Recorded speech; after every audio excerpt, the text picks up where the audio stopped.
उस बाबा साहब के संविधान को साकार कर सकते हैं, उसको बचा सकते हैं। कम से कम अपने आने वाली पीढ़ी को निश्चित तौर पर इससे उभार सकते हैं। ये तभी संभव है कि हमको दृढ़ संकल्प होके उन सारी चीजों को सोचना पड़ेगा, विचार विमर्श करना पड़ेगा और उस पर वक्त आने पर सबका साथ देते हुए आगे चलना पड़ेगा। विधायक और जब बहन विधायक तो ज्यादा हो जाएंगे तो मुख्यमंत्री बनेगी और एमपी ज्यादा हो जाएंगे तो प्रधानमंत्री बनेगी। आज तैयारी हम लोगों जिस समाज में भी अपने नायकों को भूलना चाहा है या भूल गए हैं या अपने नायकों के प्रति वो ईमानदार नहीं है, उनका नाम लेने में भी उनको शर्म आती है, वो समाज कभी भी तरक्की नहीं कर सकता है। सत्यं पंचशीलं धम्मं साधुकं सुरक्षितं कृत्वा अपमादेन शीलं सम्पादेत। आम भन्ते साधु साधु साधु साधु साधु। इसलिए बार बार यही चर्चा चल रही है। पति पत्नी से कहता है, पत्नी पति से कहती है। अंत में पति ने कहा ठीक है मैं जाता हूं, जो भी सुनूंगा मैं तुमको बताऊंगा। गया पीछे जाके बैठ गया, पीछे जाके बैठ गया। उधर भगवान ने भी अपनी बात आरंभ की। भगवान बुद्ध ने शील की कथा, दान की कथा, नष्ट करने की कथा, ये सारी चीजें सुनाते सुनाते सुनाते आगे बढ़ते गए। 4 आर सत्य, 8 अष्टांगिक मार्ग, प्रतित्व समर्थकात का जैसे ही उपदेश किया, उसके मन में आने लगा, अरे मेरे पास इतना कष्ट क्यों है? मैं मेहनत भी करता हूं, सब कुछ करता हूं, कुछ दिखता नहीं है। फिर सोचता है सब लोग कुछ न कुछ करते हैं, मेरे पास कुछ नहीं है, क्या करूं? मेरे पास तो फटा कंबल ही है। सोचता भगवान बुद्ध को दे दूं। फिर सोचता अगर बुद्ध को दे दूंगा तो मेरा और मेरी पत्नी का निर्वाण तो पक्का है, मरना तो पक्का है। फिर सोचता है अरे मरना तो कल भी है, आज भी है और कल भी है, क्योंकि ये ठंड से तो बचा नहीं पाएगा। इसी उधेड़ मन में बना बना दूं कि ना दूं, दूं कि ना दूं, मर जाऊंगा। सोचते सोचते लास्ट में उसने क्या किया, पक्का किया कि मैं मर ही क्यों न जाऊं, परंतु मैं इसको दूंगा जरूर। और वो क्या क्या उछल पड़ता है, मैंने जीत लिया, मैंने जीत लिया। राजा प्रसेनजीत भी बैठा है, बड़े बड़े सेठ लोग बैठे हैं, उपासक उपासिकाएं बैठे हैं, गरीब भी हैं, सब लोग हैं। कहते हैं किसको जीत लिया? अरे कहता है भगवान कहते हैं राजन इसने लोभ को जीत लिया,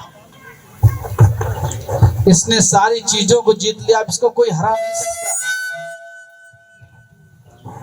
और तब भगवान को वो कंबल, फटा हुआ कंबल देता है। जैसे ही कंबल देता है भगवान, राजन से कह चुके थे, राजा हाथ हिलाता है, कहता 2 कंबल इसको दे दो, 2 उसको देते हैं, फिर कहते 4 दे दो, दूसरे को दे देता है, हाल तुरंत ऐसे बढ़ता जाता है। भगवान कहते हैं इसको तुम जीत नहीं सकते। मेरे कहने का तात्पर्य संक्षेप, यदि आपने अपने ऊपर विशेषकर जो सामान्य लोग हैं उनके लिए, कि अगर आपने अपने उन संस्कारों पर विजय पा ली जिनसे आप निकलना चाहते हैं, तो दुनिया में कोई ऐसी ताकत नहीं है आपको रोक दे। दूसरा, उन लोगों से जो बाबा साहब की अनुकंपा से इस स्थिति में हैं कि समाज का भला कर सकते हैं, परंतु वो करना नहीं चाहते। आप थोड़ा थोड़ा करिए। निश्चित तौर पर अभी भी समय बदला नहीं है। हम स्वयं को और उस सपने को, उस बाबा साहब के संविधान को साकार कर सकते हैं, उसको बचा सकते हैं। कम से कम अपने आने वाली पीढ़ी को निश्चित तौर पर इससे उभार सकते हैं। ये तभी संभव है कि हमको दृढ़ संकल्प होके उन सारी चीजों को सोचना पड़ेगा, विचार विमर्श करना पड़ेगा और उस पर वक्त आने पर सबका साथ देते हुए आगे चलना पड़ेगा। इन्हीं शब्दों के साथ में मैं यहाँ पर आए हुए सभी लोगों के सुखी निरोग दीर्घायु की कामना करता हूँ। साधु साधु साधु। शहर हो गया। ये देन किसकी है? ये संविधान की है। और संविधान के अनुसार अगर सरकार चली है तो मेरा मानना है, मैं 74 साल का हूँ, 68 में इंटर किया था, तब से तो होश आ गया था। आलमबाग की नहर तक आने में डर लगता था। साथियों, ये मैं इसलिए कह रहा हूँ कि हमें एक दूसरी कार्यक्रम पर लगना चाहिए, वो है विधायक। और जब बहन जी विधायक तो ज्यादा हो जाएंगे तो मुख्यमंत्री बनेंगी, और एमपी ज्यादा हो जाएंगे तो प्रधानमंत्री बनेंगे। आज तैयारी हम लोगों की जो भी है, तो प्रधानमंत्री की कुर्सी पर नजर है, चाहे जिसके समर्थन से। मैं दावे से कहता हूं कि जिससे आप लोग कहते हो कि मनुआ, वो हमको बहुत अच्छी तरह से समझ चुका है और आपके साथ खड़े होने में गर्व महसूस करता है। आपको शायद पता नहीं। साथियों, तो बहुत दिन दूर नहीं है ये जो ईवीएम आदि का घोटाला बन रहा है, उससे सरकारें बन रही हैं। अगर ये निष्पक्ष होंगे और नहीं होंगे तो हम जानते हैं हमारे बहुत साथी जो कहीं दिखाई नहीं देते लेकिन काम करते हैं। यहाँ इस विधानसभा की मैं बात करना चाहता हूँ। बहुत मेहनत से हमारे साथी ने ये कार्यक्रम लगाया और इनको जितना समय लगा होगा मैं जानता हूँ उसके बारे में, कि हम लोगों ने तिनका बटोरा था, तब जाकर आपको जगाया, लेकिन आप तो कम जागे। जिनको हम दुश्मन कहते हैं वो जल्दी जागे। सम्यक संबुद्ध को नमन करते हुए मेरे समाज में जन्मे संतों, गुरुओं, महान महिलाओं को मैं शत नमन करती हूँ। संविधान दिवस के उपलक्ष्य में आयोजित इस कार्यक्रम में उपस्थित भिक्षु संघ को बारंबार नमन वंदन मेरा। आप सभी महिलाएं हैं, महाउपासक हैं, बच्चे हैं, आप सभी का अभिनंदन करती हूँ। साथ ही आयोजक बंधुओं को बहुत बहुत आभार व्यक्त करती हूँ कि आपने मेरे को समय दिया और बुलाया, यहाँ आमंत्रित किया। आप सबसे मुखातिब होने का ये जो अवसर है, इसके लिए मैं आपका तहे दिल से शुक्रिया अदा करती हूँ। जहाँ तक संविधान की बात है, आज 70 साल हो गया संविधान लागू हुए, लगभग हम लोग 70 साल हो गए हैं। हमारा जो संविधान था उसको लागू हुए संविधान के की वजह से है जो हम लोग यहाँ बड़े बड़े मंच लगाकर यहाँ बैठे हैं, बातें कर रहे हैं, पढ़ लिख रहे हैं और अपना जो है जीवन पहले से बहुत बेहतर बनाया है। सभी को पता है, क्योंकि यहाँ जितने भी लोग उपस्थित हैं, मुझे लग रहा है लगभग सामाजिक कार्यक्रमों में जाते होंगे, ज्यादातर मेरे समाज के लोग ही होंगे। मैं भी बहुजन समाज से ताल्लुक रखती हूँ। तो संविधान की वजह से है जो हम लोगों ने नारकीय जीवन से एक सम्मानजनक जीवन पाया है मंचों से बोलने का, बड़ी बड़ी यूनिवर्सिटीज में पढ़ने का जो अवसर है वो हमारे परम पूज्य बाबा साहब की बदौलत है।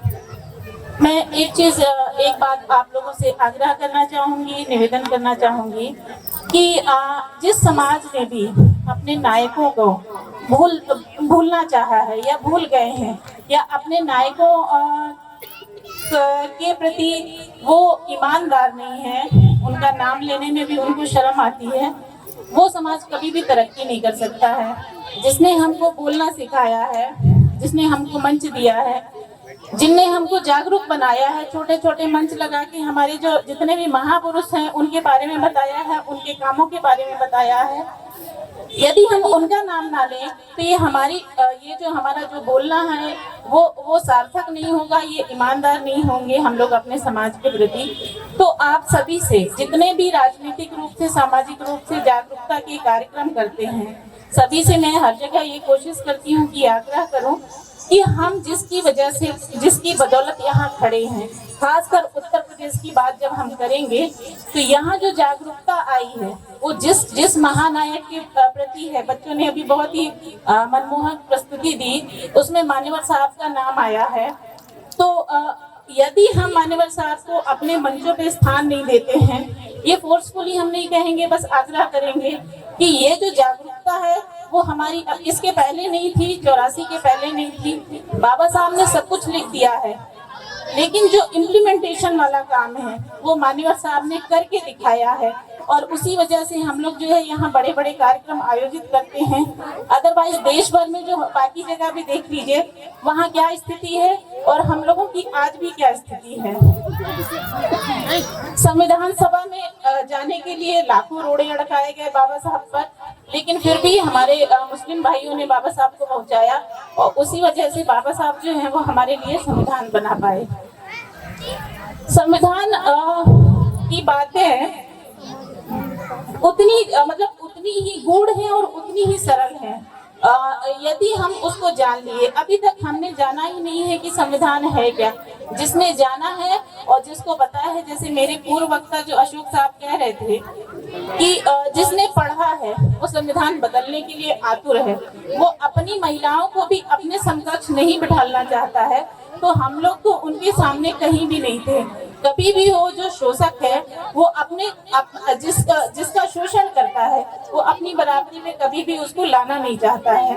तो इसलिए वो संविधान बदलने की लगातार कवायद कर रहे हैं। हम लोग क्या करते हैं, हम लोग जागरूकता के कार्यक्रम साल भर करते हैं, हर बड़े बड़े मंच लगाते हैं, लाखों रुपया खर्चा करते हैं। समाज का जितना भी आरक्षण की वजह से जो पैसा आया है समाज के पास में, समाज के लोगों के पास में, वो सामाजिक कार्यक्रमों में बहुत बढ़ चढ़ के हिस्सा लेते हैं। ये है तो बहुत अच्छी बात, लेकिन ये अच्छी बात तभी होगी जब उन कार्यक्रमों की सार्थकता जो है, जब आपको पॉलिटिकल पावर अपने हाथ में लेना है, उस समय तक यदि वो एकजुटता बनी रहे तब तो वो सार्थक हुए।